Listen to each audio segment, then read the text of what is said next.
Greetings everyone, welcome to this new build guide. We're gonna take a look at my Fire Custom Crit Ice Nova Frostbolt character.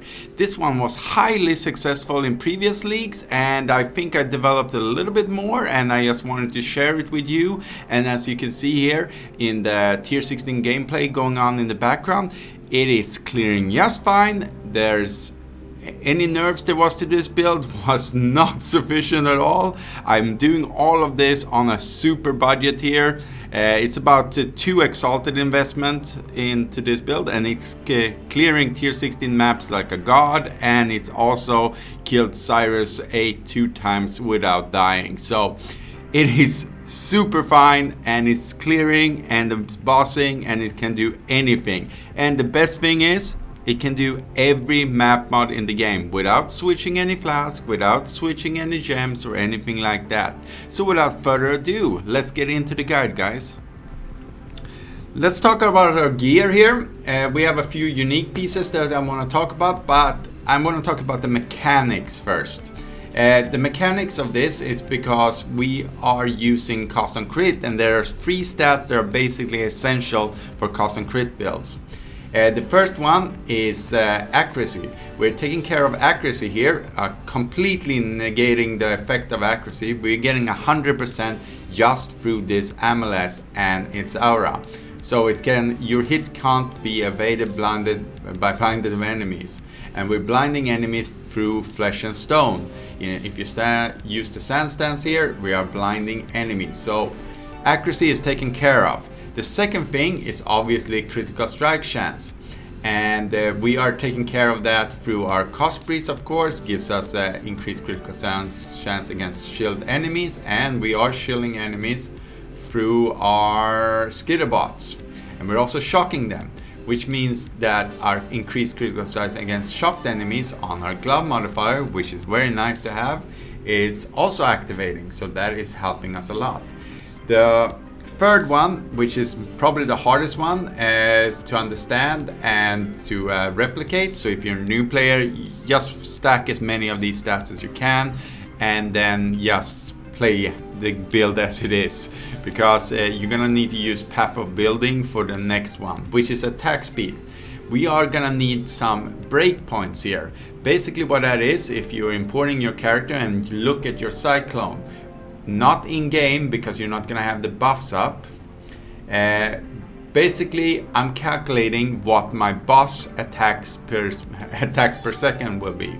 So on bosses, I'm gonna have less attacks per second because I'm not killed and stuff like that. So I want my attacks per second to reach certain breakpoints. The breakpoints, the lower one is 7.57, and the higher one is double that, which is 15.14. I'm aiming for 15.14. These breakpoints needs to be just under it. You cannot, if you go over the breakpoint, just over by just 0.01 attacks per second, then you are gonna lose out a lot of DPS. Again, if you cannot reach the breakpoint or fairly close to it, just don't do it at all. Just go for the lower one then. And you're probably gonna be better off in the beginning to go for the 7.57, because that means you're gonna have a lot of modifiers free and a lot of freedom to just gear up your character with other things like, I don't know, more life, more damage and stuff like that. But in a later game, you would definitely wanna aim for the 15.14 in attacks per second. And we are only using these breakpoints if we have the increased cooldown recovery speed belt. You can see here I have 15 on here. There's actually more than I need. You need a minimum of 14% increased cooldown recovery speed, or the breakpoints will not work. They will be much lower or stranger, and I highly recommend to get a belt or a pair of boots with at least 14. You can also divine it up. I bought this one and it was only 10, but then I divined it up. I used a divine orb and I got it up to 15. 15 doesn't do anything for me. It would be the exact same as 14, so don't worry if it's lower. Then we are gonna just talk about the general pieces I'm wearing here. High life on all the gear pieces, obviously. Chaos Rest if you are really rich and you want to fill it up, but those Chaos Rest seems to be very expensive on most gear pieces. If you can fit in some energy shield and some resistance and just fill up. You're also going to be starved for dexterity, so having dexterity on some of your gear pieces, because our cospri is going to cost a lot of dexterity and intelligence, but the intelligence we get mostly from our skill tree, but we get almost no dexterity from our skill tree, so it's highly needed. Also, Curse on Hit Ring would be really nice. Elemental Weakness I have here. You can also buy one of these. I have one with Flammability, will obviously give more, but I don't know, I don't have the craft yet, which we'll talk about now. Shadow skills have -2 mana cost is a craft. You can have 2 of these craft and it will make your cyclone cost 0 mana. That means you can cyclone around all day and you will not lose any mana. Really good for those maps that have no mana region or no life and mana region, which means you can run all map mods. And the second one I want to talk about is the 2 mods I have on my chest. The chest have a chance to gain French shots on hit, which is really good because that will be up for all the bosses. That's more damage and also better, it's attack speed. For every French shot we have, that is an extra attack speed, which is good for our cost on crit. That means we don't need to scale that. But the most important one here I find is that you and your minions take 100% reduced reflective elemental damage.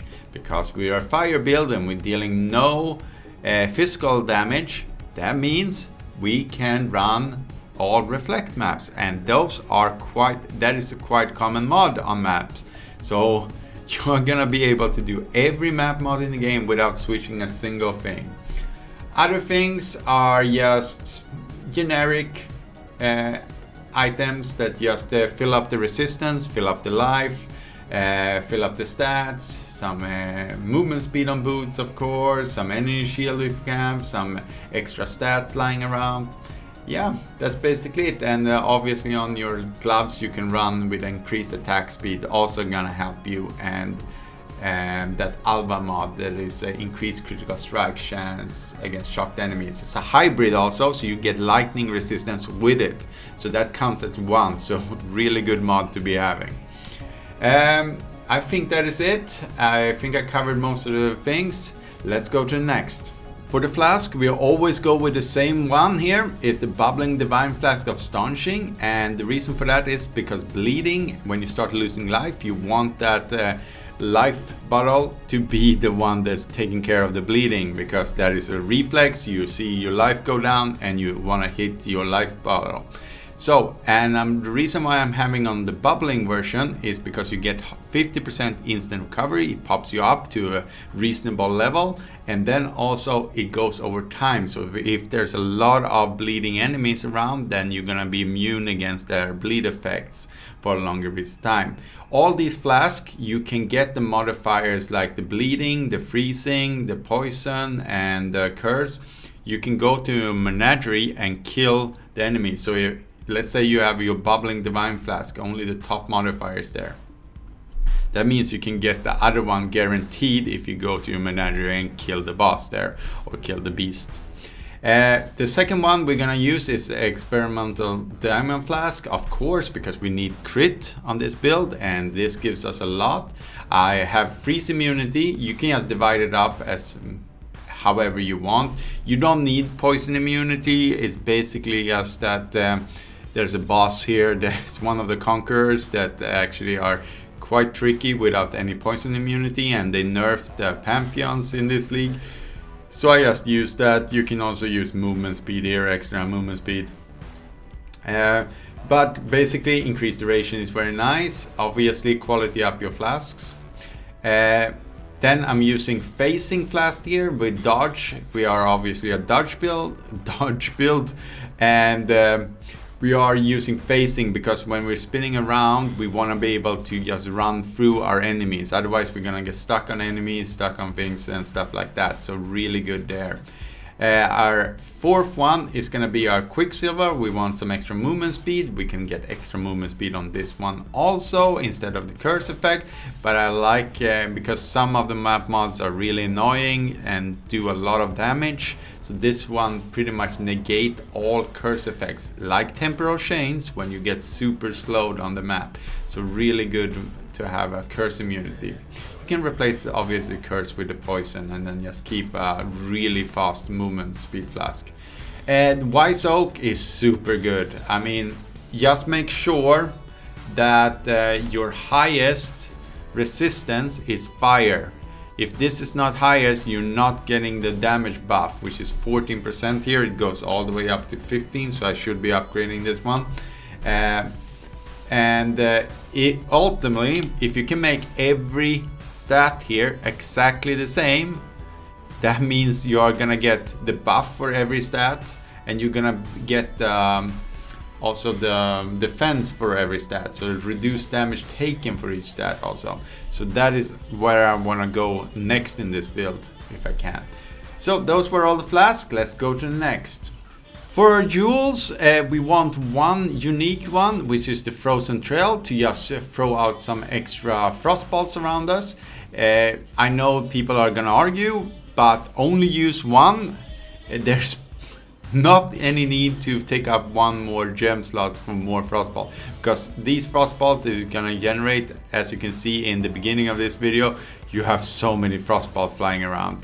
You do not need more. This is not our main damage. Our Ice Nova is our main damage, and our Wave of Conviction is doing a fair bit also. These frostbolts are really good on damage, but their basic objective is to just proc our Ice Novas, so they double proc each time. Other jewels that we want to be after is the one with attack speed. We want as much attack speed. The highest one you can get is an increased attack speed with swords, so I always search for that one with the life modifier. So you want life and sword. If you can get is crit multiplier on them, or any multiplier to elemental skills or anything like that, but those are super expensive. I got this one luckily for a really low price. And the same thing here, increased attack and cost speed, global critical strike. If you can get 4 modifiers, that is good, really nice. Increased damage also works. And let's see here, we have some up here. Some stats, some resistance is always nice to have if you can get your hands on those. I also bought one of these jewels, one of these jewels, which has changed to gain onslaught for 4 seconds on kill. I find it really good because you're gonna kill enemies so fast. That means onslaught is just gonna be up all the time. Not on bosses of course, but all the time when you're clearing. And onslaught gives you like 20% movement speed and attack speed and cost speed, like something like that.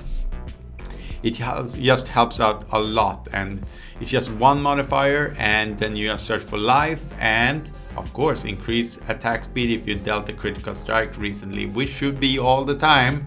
So that modifier should be up all the time. Then we're gonna talk a little bit about the cluster jewels. Obviously in the video I had a cluster jewels, but I only pathed up to this part. I only took these 2 nodes. So now when I have upgraded my cluster jewels, because the new patch came out today and I upgraded them with gem slots and everything, so I rearranged my tree, so you can see that my build in the example is much worse than my current one. My current one is upgraded, both the gear pieces and cluster jewels for example. The ones we're looking for is this one, the Erroneous Lesson, because it takes care of our leeching needs. So elemental damage leeches life. Other nodes you want to be on the lookout for, because now all cluster big one come with 2 jewel sockets, which is really nice. Then we don't need to worry about that. I like this one, increased fire damage, but ignited enemies you hit are destroyed on kill. That means when you're destroying those porcupines, they're shooting out needles all around. They are not gonna shoot out the needles. I don't know how many times I've died because of those, because we're clearing so fast. This one took care of all of that.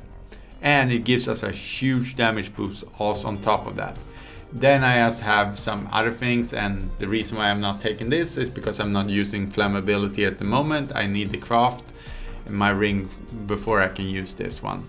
And then for our next cluster jewel, we are using Master of Fear, because enemies cursed are unnerved. That is 10% more increased damage taken. Spell damage, that is super good. It got nerfed in last league, but it doesn't matter because the other one was for attacks. So we did not even notice that nerf. And the second one is Wish of Death I'm using. You have Calling Strike against cursed enemies, really good against big bosses like Cyrus, Shaper or Elder, because that means we are just gonna hit them for the last 10% and they're just gonna get killed instantly. Super nice. And then just with a gem slot. And obviously another one would probably be the Feral Jewel here, just branch off into some more life nodes, and the Feral gives like 10% and 20 life or something like that, which is really nice. So those were the jewels. Let's go to the next. Let's talk about the skill gems. We're gonna start with our 6th link. We use our Cyclone to activate our cost on crit, and of course it needs to be linked with cost on crit. And faster attacks to attacks a little bit faster, because we're gonna need to proc it more often and reach our breakpoints. Increase critical strike, because of course it's cost on crit. Without crit we get no cost. And I linked it with a Wave of Conviction because it debuffs the enemy with exposure, and it gives us extra damage and also do a hefty amount of damage by itself. So really good at debuffing the enemies and just getting some extra damage in there. Fortify is also a good one because it's going to be up all the time through here. You can also put it in one of your movement skills, I guess, if you have Leap Slam or something like that.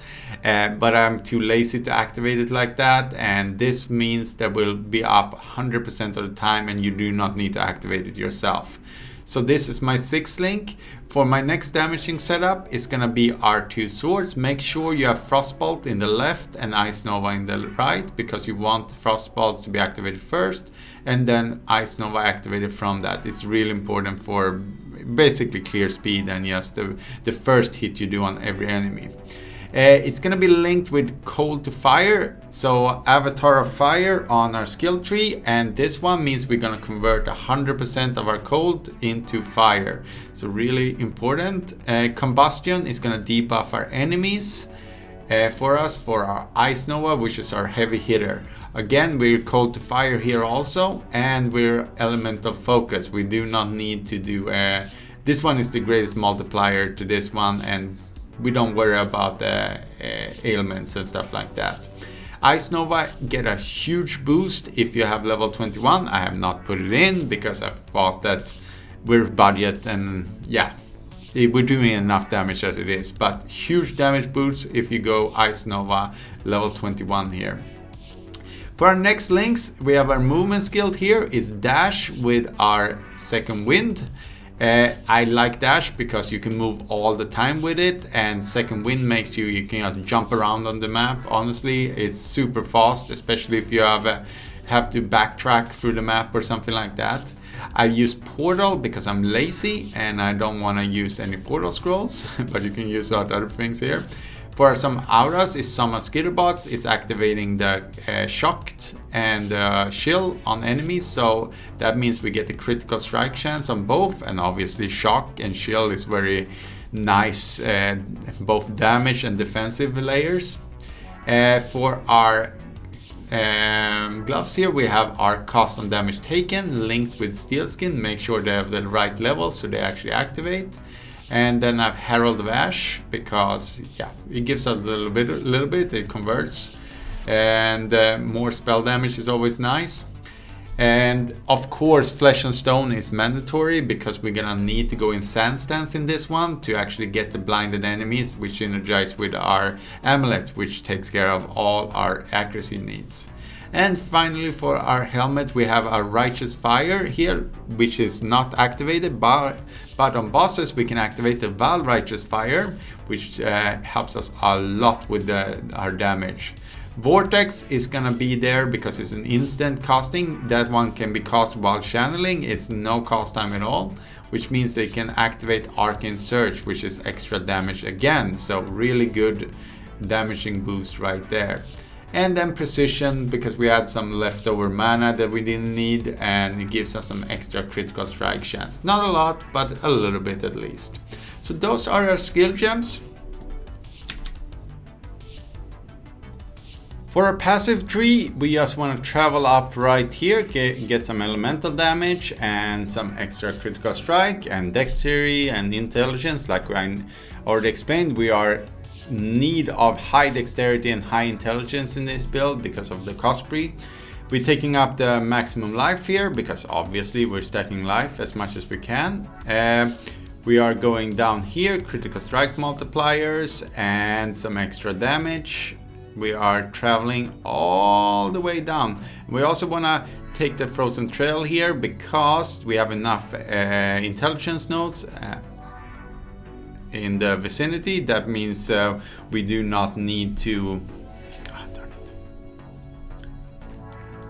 To start off with, we're just gonna pick up this elemental nodes. We're gonna go up here, get some extra damage, critical strike, and dexterity and intelligence. Like I said before, we are starving on dexterity and intelligence. So wherever we can get it, that is really important because our cospris cost a lot to equip.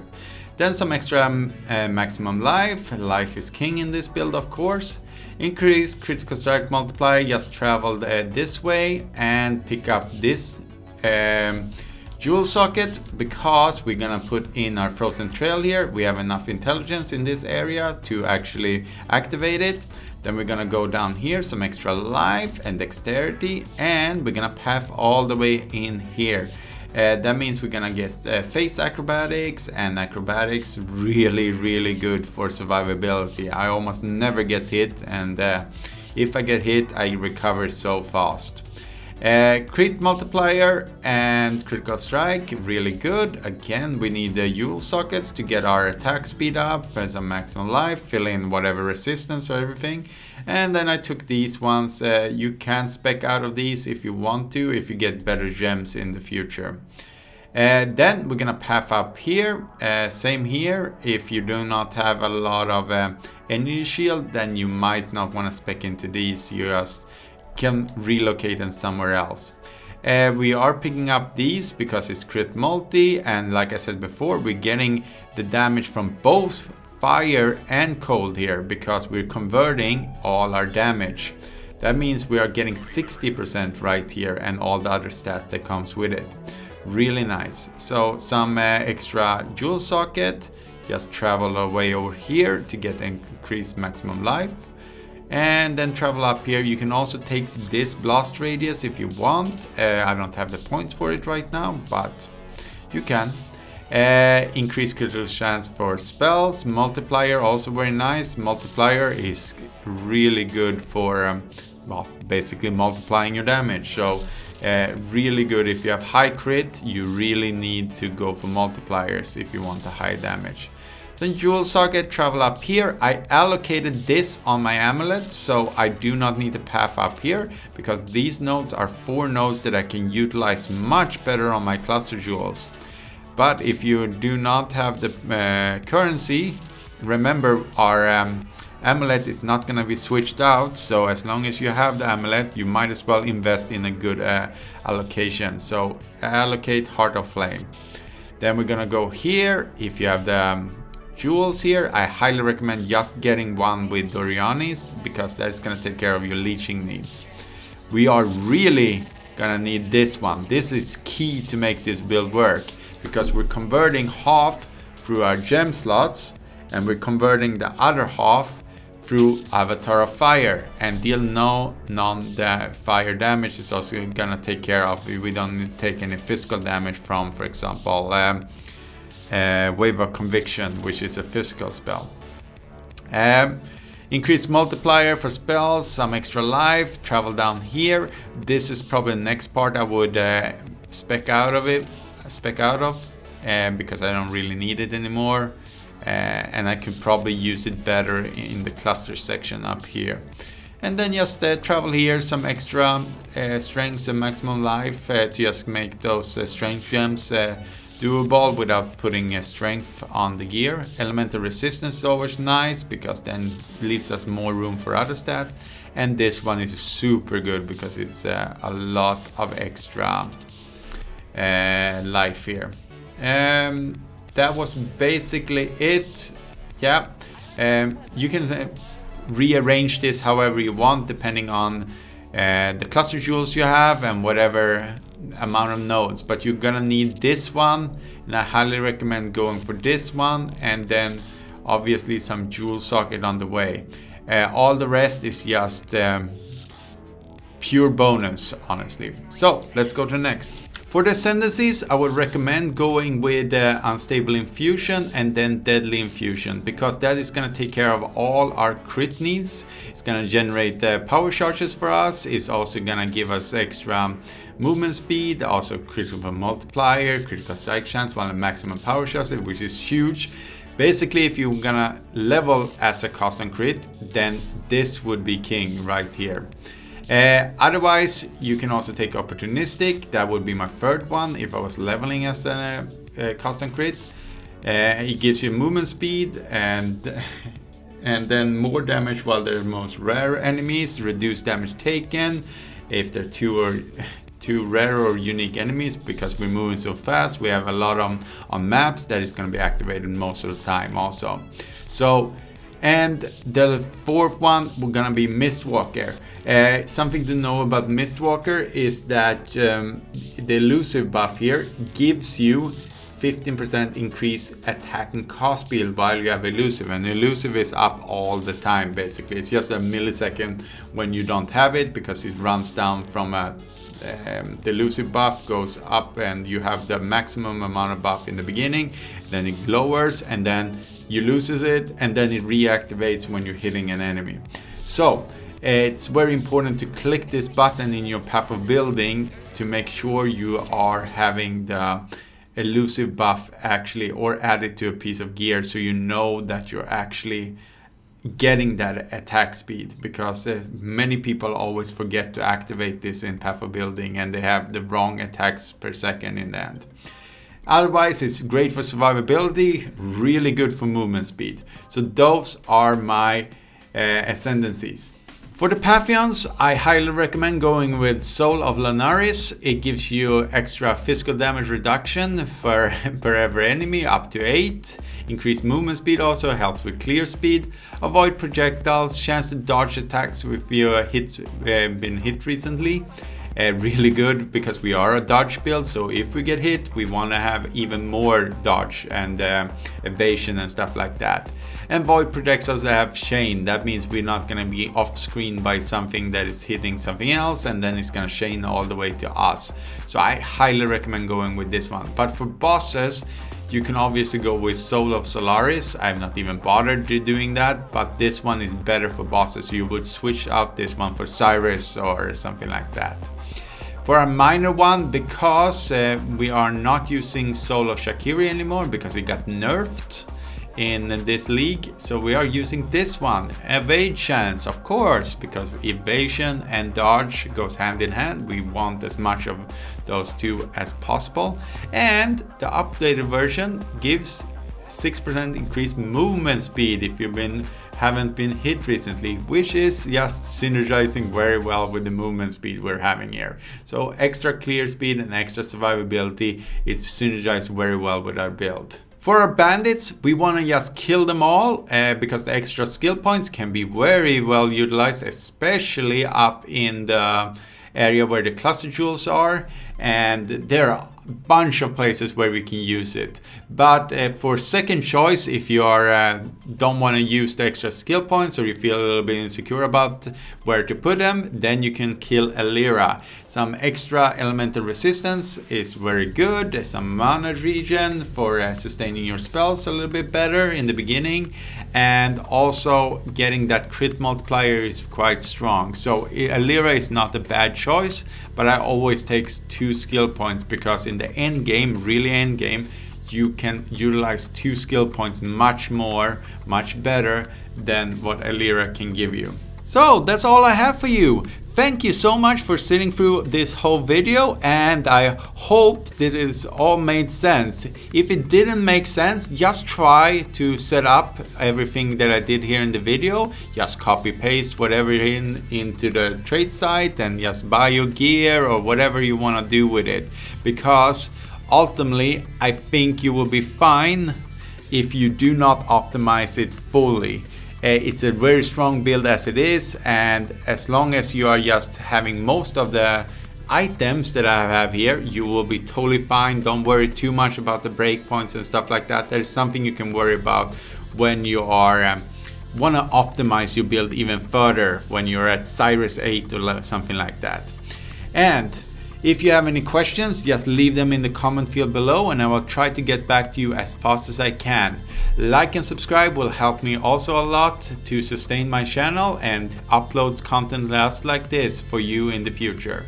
Have an awesome day, everyone.